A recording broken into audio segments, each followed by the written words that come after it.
Prijatelji, gospodo, istorija je tako isfabulirala moj život da je i Bosanski rat učinila značajnim poglavljem moje sudbine.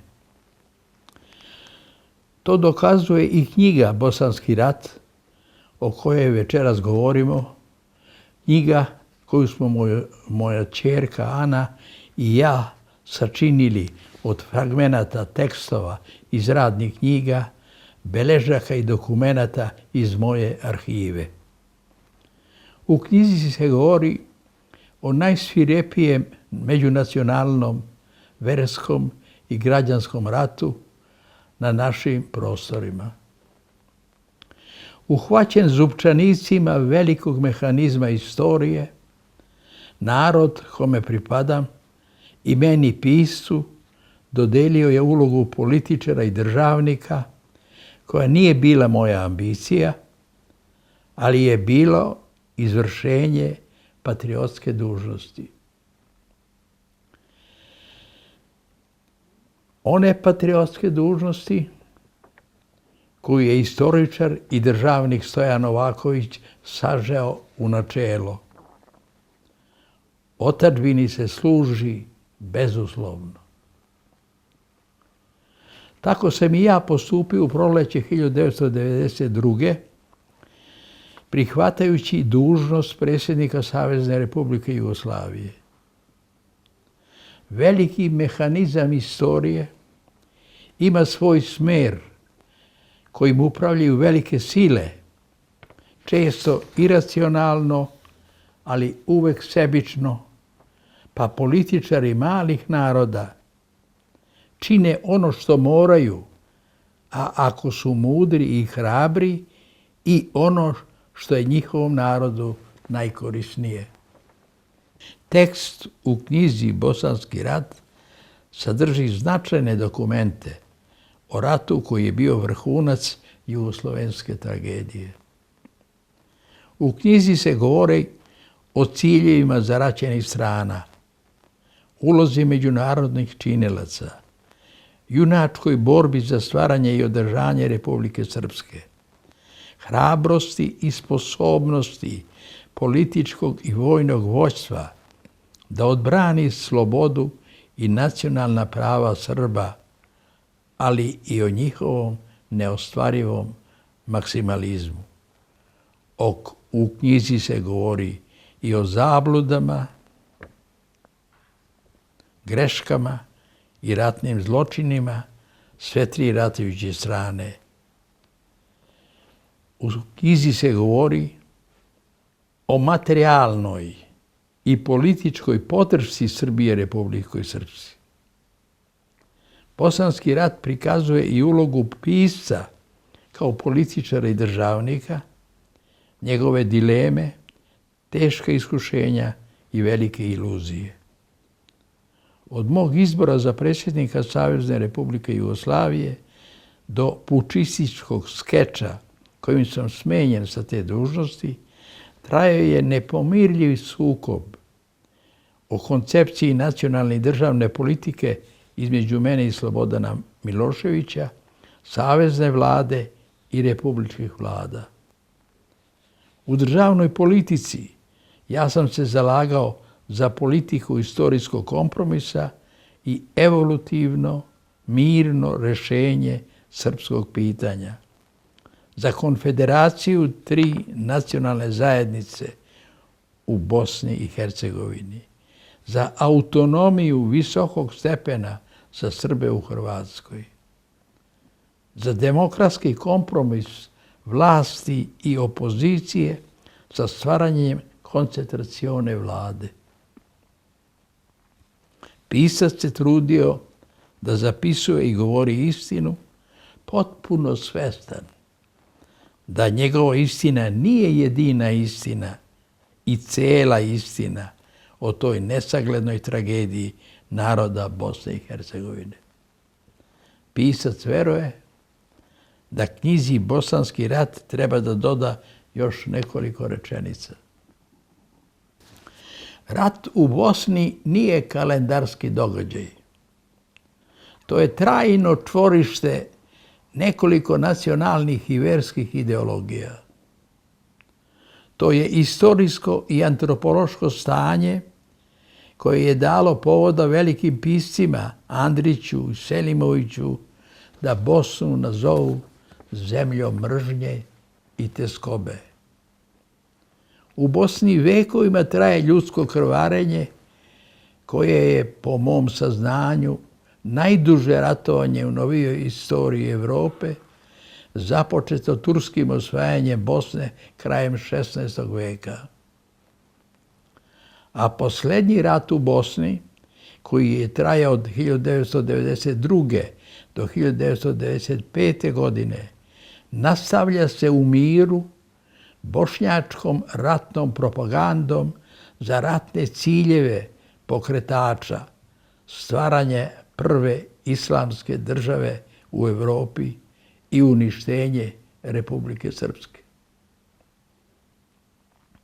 Propagandni rat u miru mediji razasiru čitavom planetom, satanizujući Srbe kao agresore koji su izvršili teške ratne zločine i genocid.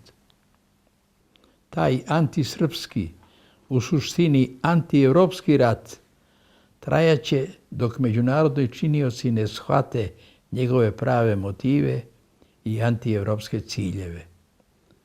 Rat verskih fanatika, svetih ratnika protiv nevernika traje dok se oni ne unište, a u bošnjačkom slučaju dok se ne ostvare ciljevi islamske deklaracije Alije Izetbegovića. Pretvaranje jedinstvene Bosne i Hercegovine u islamsku državu. Sadašnje bošnjačko zalaganje za svoje ratne ciljeve i reviziju Dejtonskog sporazuma preti događajima čije posljedice nije teško predvidjeti. Sa participacijom Turske u bošnjačku politiku i politiku muslimana u Srbiji imam utisak da stupamo u proces revizibilnog obnavljanja istočnog pitanja i paradoksalnu inverziju istorije. Za bošnjačke fundamentaliste i njihove strane štićenike u Bosni danas postoje samo žrtve i ubice. Žrtve su naravno muslimani, a ubice su, razume se, Srbi. U tom fundamentalističkom manihejstvu pomirenja nema, jer se uloga žrtve nagrađuje i uvažava u američkim i evropskim parlamentima i vladama i obožuje u islamskim džamijama. Za bosanske ratne zločine velike sile nemaju istu vagu, a to ovekovečuje nepravde, najtrajnija zla mira. Pred svojim čitaocima i sabesednicima ja se večeras pitam: šta da čine Srbi kako bi pobedili, kako bi obezbedili spokojniju budućnost? To je epohalan izazov današnjih naraštaja. Političari i novinari danas mnogo govore o pomirenju. Ako nisu naivni, bliski su licemerjima.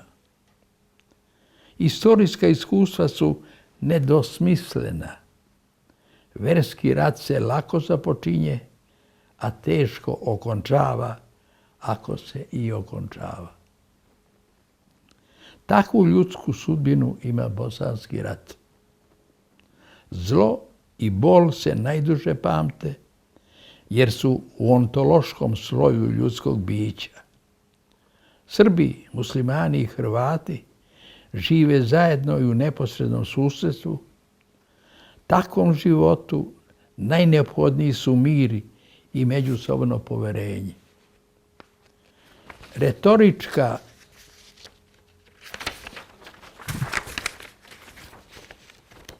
retorička izvinjenja za počinjena ubistva, za ugašena ognjišta, za neprolazni bol majki, za ženino i sestrino osramoćenje, ne znače mnogo ako su bili samo reči.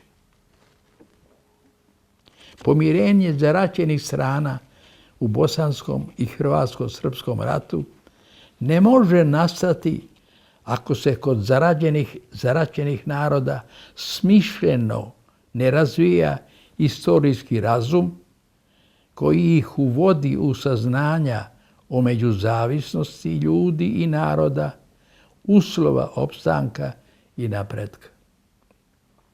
A istorijski razum nastaje na istinama rata, životnim interesima ljudi i zrenjem u vremenu, u što je verovao Eshil, pisac antičkih tragedija, a u što danas veruju svi balkanski starci. Istine o činiocima razbijanja Jugoslavije, uzrocima i pokretačima rata i njihovim ciljevima, sa personalizacijom ratnih zločina, to su mirotvoračke i životonosne istine u ovom vremenu. To je jedina medicina koja može da leči od šovinizma razboljena društva. Knjiga o Bosanskom ratu sačinjena je s namerom da posluži stvaranju istorijskog razuma kojim mi Srbi jedino možemo da delamo humanistički i demokratski u normalizaciji života pometenih ljudi i nesrećnih naroda na centralnom Balkanu. To je, po mom uverenju, moralna i patriotska dužnost svih Srba, ma gde oni danas žive i ma kakva ideološka uverenja imali. Knjiga o Bosanskom ratu je moja odbrana slobode i istine, ljudskih i nacionalnih prava koja se sadrže u Republici Srpskoj, toj preskupoj, ali jedinoj političkoj i ratnoj pobedi srpskog naroda u drugoj polovini 20. veka. Hvala.